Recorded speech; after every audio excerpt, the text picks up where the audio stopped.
સૌને મારા પ્રણામ. હાય દોસ્તો, તમે મને ઓળખો છો? હું સુનિતા વિલિયમ્સ છું. હું અવકાશ યાત્રી છું અને લોકો અવકાશની પરી તરીકે ઓળખે છે.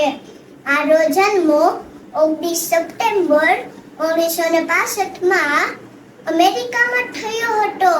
મારા પિતાજી ભારત દેશના વતની હતા.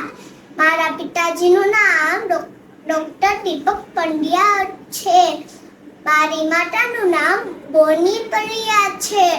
હું અવકાશમાં જયેલી બીજી ભારતીય મહિલા છું.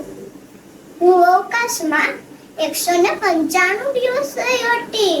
હું અવકાશમાં મારી સાથે ગણેશજીની નાની મૂર્તિ, ભગવદ ગીતા અને આપણા સૌના પ્રિય સમોસા પણ લઈ ગઈ હતી. બસ વધારે પરિચય ન આપતા એટલું જ કહીશ, સારે જહાં સે અચ્છા, સારે જહાં સે અચ્છા, હિન્દુસ્તાન હમારા, હિન્દુસ્તાન હમારા. ભારત માતા કી જય.